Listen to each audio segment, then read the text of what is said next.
बिस्मिल्लाहिर्रहमानिर्रहीम अस्सलामु अलैकुम वरहमतुल्लाहि वबरकातुहू।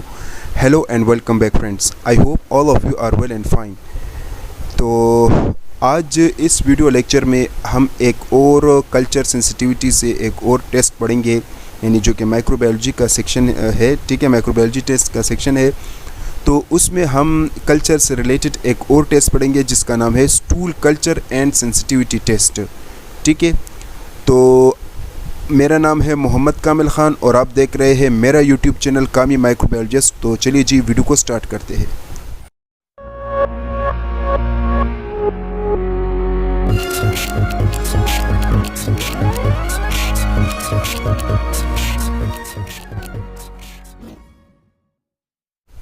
अच्छा जी, तो डियर व्यूवर्स, आज इस लेक्चर में यानी stool culture and sensitivity test में जो मेन कंटेंट हम पढ़ने जा रहे हैं वो है इंट्रोडक्शन, डायग्नोस्टिक पर्पस, ऐसे कौन से मीडिया है कल्चर मीडिया जो कि स्टूल सीएस के लिए यूज़ किया जाता है, रिक्वायरमेंट्स क्या है स्टूल सीएस के लिए, प्रोसीजर क्या है, मोस्ट कॉमन बैक्टीरिया जो कि स्टूल सीएस में ज़्यादातर आता है उसके बारे में हम पढ़ेंगे।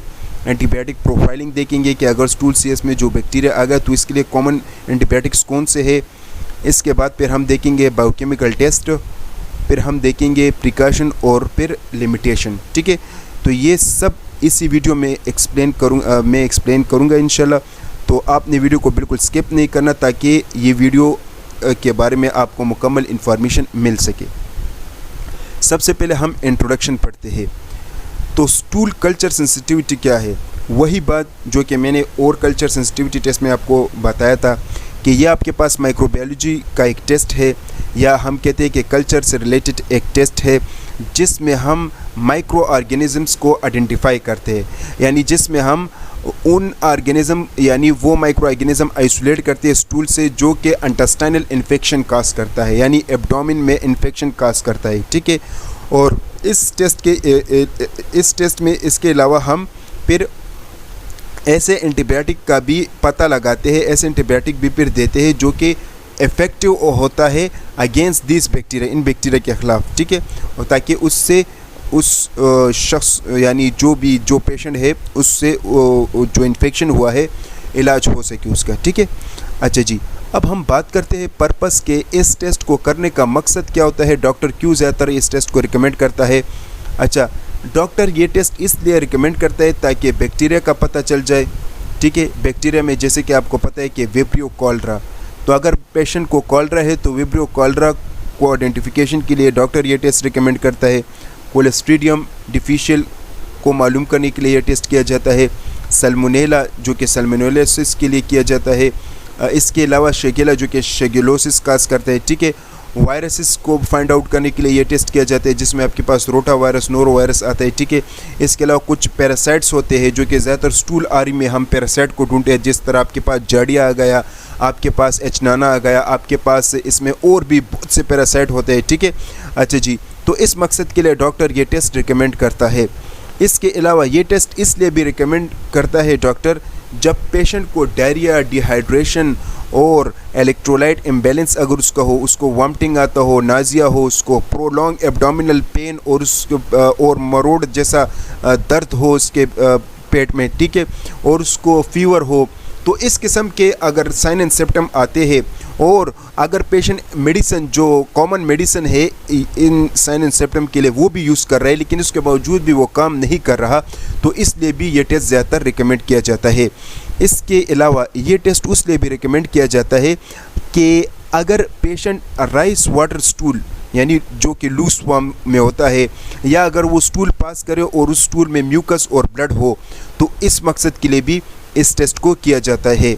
ठीक है, क्योंकि ये जो राइस वाटर स्टूल और ब्लड विद म्यूकस जब स्टूल में आता है तो ये भी इन्फेक्शन का इंडिकेशन करता है। ठीक है, इसके अलावा ये टेस्ट इसलिए भी किया जाता है ताकि एंटीबायोटिक का पता लगाया जाए कि ऐसे कौन से एंटीबायोटिक है कि अगर इन्फेक्शन है तो ऐसे कौन से एंटीबायोटिक है जिससे इस इन्फेक्शन का ख़ात्मा किया जा सके। ठीक है, अच्छा जी, अब हम बात करते हैं कल्चर मीडिया। तो ऐसे कौन से कल्चर मीडिया है जो कि हम स्टूल सीएस में यूज़ करते हैं। तो स्टूल सीएस में हम ज़्यादातर मेकॉन की मीडिया यूज़ करते हैं, ठीक है, मेकॉन की एगर। अच्छा जी, मेकॉन की एगर जैसे कि आपको पता है ज़्यादातर लैक्टोज फर्मेंटेड और नॉन लैक्टोज फर्मेंटेड के लिए यूज़ किया जाता है।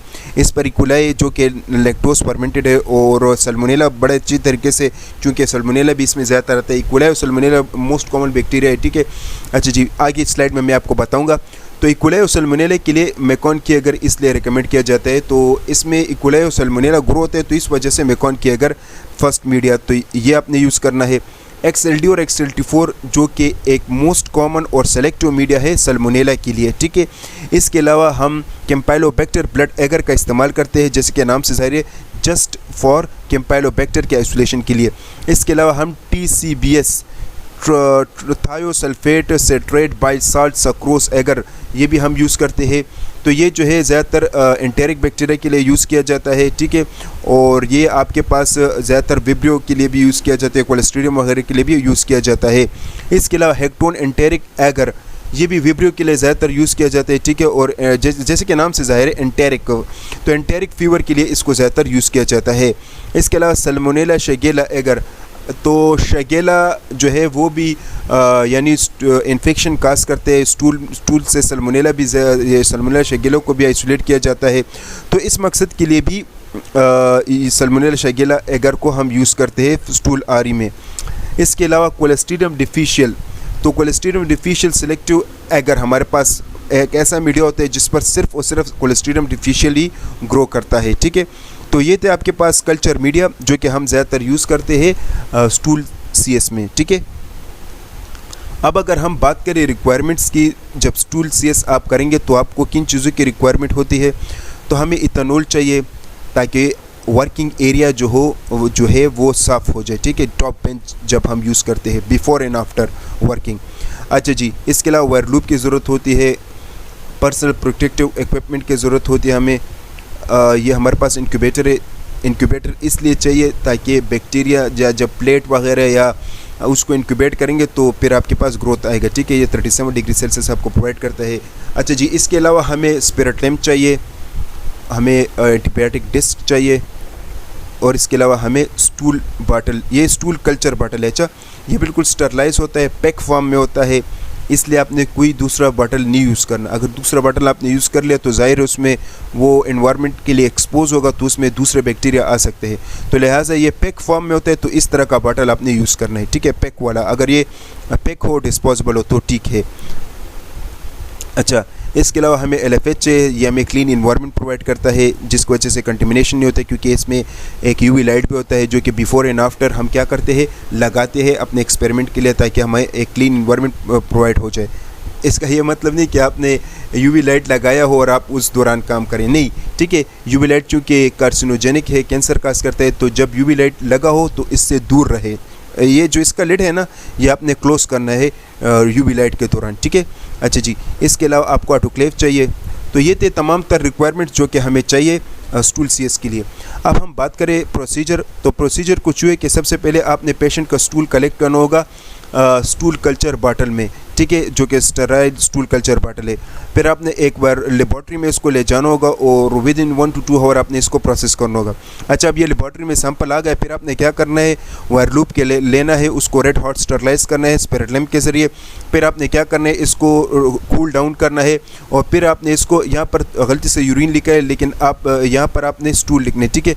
फिर आपने क्या करना है, इसको स्टूल में थोड़ा सा आपने स्टूल पार्टिकल लेना है, और फिर आपने क्या करना है, इसको स्ट्रिक करना है जो सेलेक्टिव मीडिया होता है ना उस पर। यहाँ पर यूरिन सैंपल लिखा हुआ है, ये चूँकि वहाँ से मैंने कॉपी पेस्ट किया है तो इसलिए यहाँ पर यूरिन सैंपल लिखा है। तो आपने जो स्टूल सेलेक्टिव मीडिया अभी जो मैंने आप जिक्र किया उन पर फिर आपने इसको क्या करना है, स्ट्रिक करना है, ठीक है। अच्छा, आपने प्लेट को 24 से 48 घंटे, ज़्यादातर 24 घंटे के लिए आपने इंक्यूबेट करना है ताकि ग्रोथ आ जाए। जैसे ही ग्रोथ आपके पास आएगा तो फिर आपने बैक्टीरिया को आइडेंटिफाई करना होगा बायोकेमिकल टेस्ट के ज़रिए। फिर आपने इसके ऊपर एंटीबायोटिक प्लेस करना होगा, एंटीबायोटिक डिस्क लगाना होगा, मतलब बैक्टीरिया का लॉन बनाना होगा। कौन सा media, MHA molar Hinton media पर, ठीक है। उसके बाद फिर आपने क्या करना है, फिर आपने प्लेट को इंक्यूबेट करना है ताकि इसमें जोन ऑफ इनहिबिशन आपके पास आ जाए, ठीक है। उसके बाद फिर आपने रिपोर्ट देना है। अच्छा जी, ये आप देख सकते हैं, दिस इज़ क्वाड्रेंट स्ट्रीकिंग। इसका जिक्र मैं काफ़ी कल्चर वीडियोस यानी कल्चर सेंसिटिविटी टेस्ट में जिक्र कर चुका हूँ, ठीक है। तो वही बात है कि आपने सबसे पहले बेस बनाना है, फिर first streak, second streak, third streak, fourth streak. तो इसी तरह आहिस्ता आहिस्ता आपके पास डाइल्यूट होता जाएगा ऑर्गेनिज्म और लास्ट में आपके पास सिंगल कॉलोनी आ जाएगी।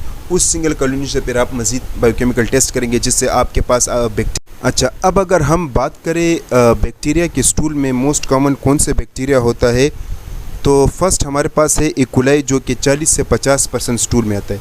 अच्छा, ये तो हर मतलब पेशेंट या हर हेल्थी पर्सन में भी ये आपके पास इकोलाई आएगा, ठीक है।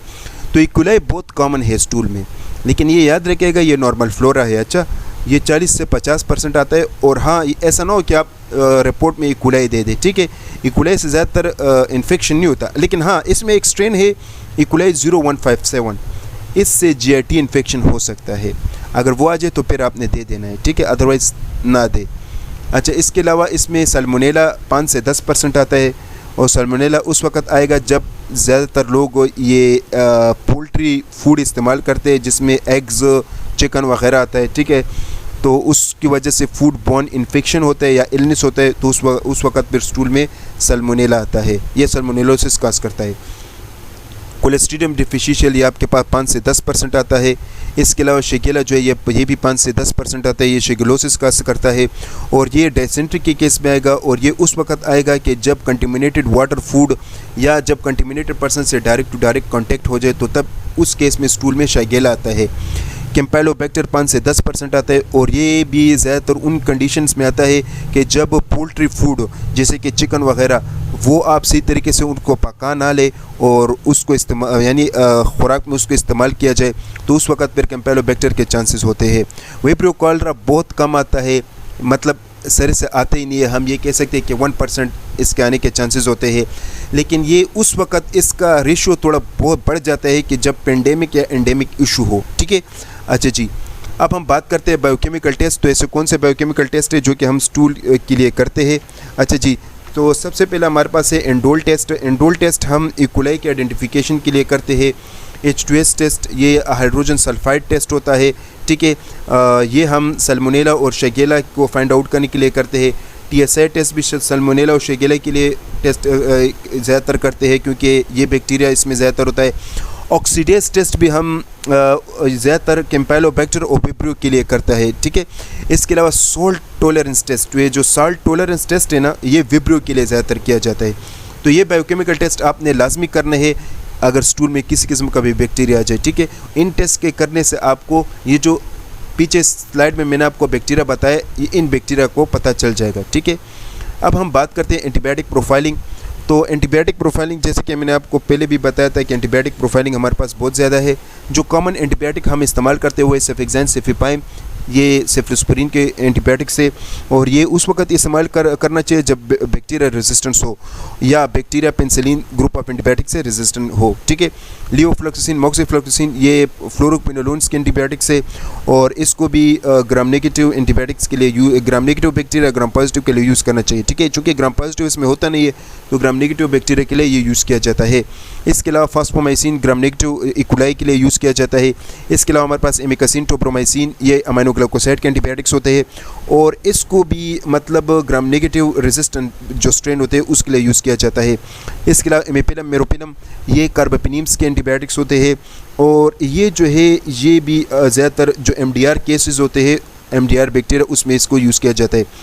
एज़ोट्रिनम जो कि मोनोबैक्टम ग्रुप ऑफ एंटीबायोटिक है और इसको उस वक्त यूज़ करना चाहिए कि जब पेशेंट को एलर्जी हो पेनिसिलिन और सेफ्लोस्पोरिन से।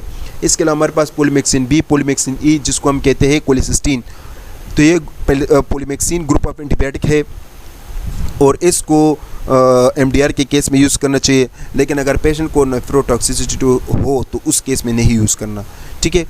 अगर हम बैक्टीरिया के अकॉर्डिंग बात करें कि बैक्टीरिया के अकॉर्डिंग कौन से एंटीबायोटिक हम यूज़ करते हैं, तो इकोलाई के केस में ciprofloxacin, TMP, sulfamethoxazole, amoxicillin plus clavulanic acid और जेंटामाइसिन। सल्मोनेला के केस में आपने सिप्रोफ्लॉक्सासिन, एजिथ्रोमाइसिन, क्लेरिथ्रोमाइसिन और ये TMP, SMX, सेफ्ट्रोक्सोन, सिफोटैक्सेम।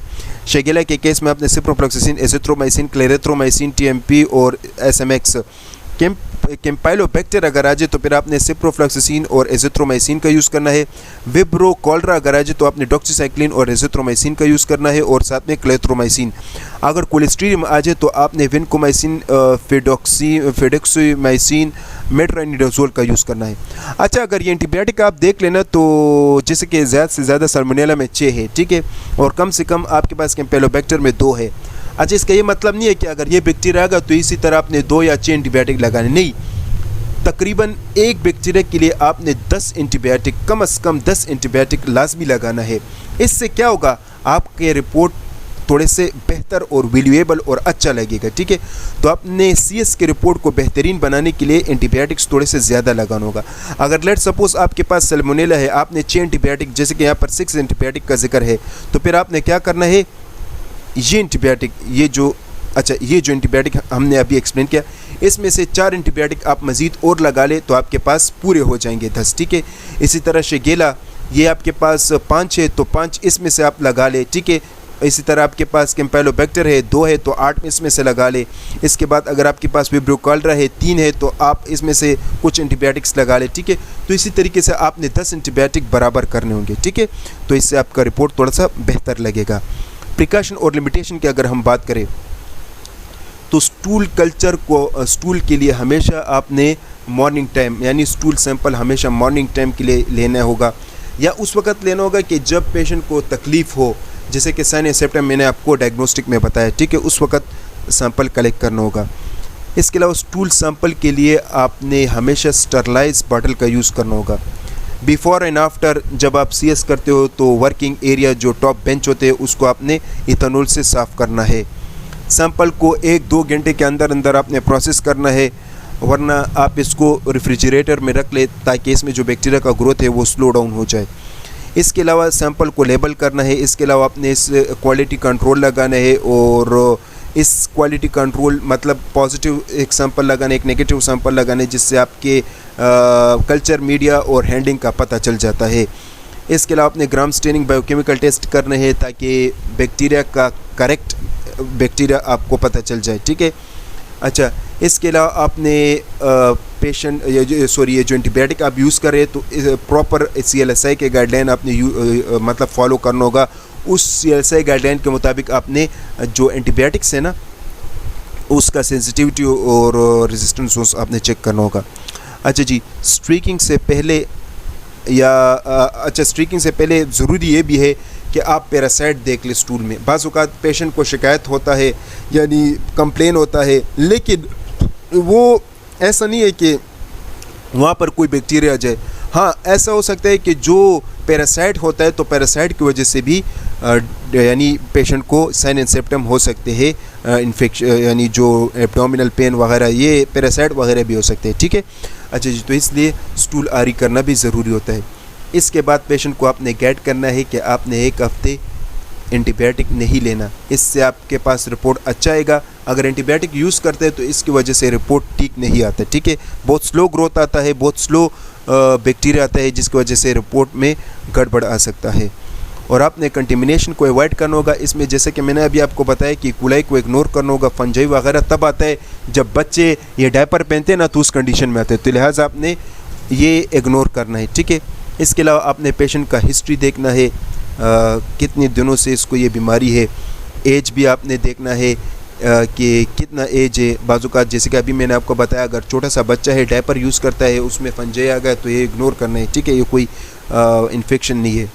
और पेशेंट का सेक्स वगैरह भी आपने देखना है कि मेल है कि फ़ीमेल है। अच्छा, ये थे आपके पास स्टूल CS। तो देखने के लिए बहुत बहुत शुक्रिया। उम्मीद है ये वीडियो आपको अच्छा लगा होगा। अगर वीडियो अच्छा लगी है तो इसको ज़रूर लाइक कीजिएगा। हमारे वीडियो को आप अपने दोस्तों के साथ लाजमी शेयर कीजिएगा, और अगर वीडियो अच्छी लगी हो तो इसको लाइक कीजिएगा और हमारे चैनल को ज़रूर सब्सक्राइब कीजिएगा। तब तक के लिए इतना ही, अपना ख्याल रखिएगा। अल्लाह हाफ़िज़।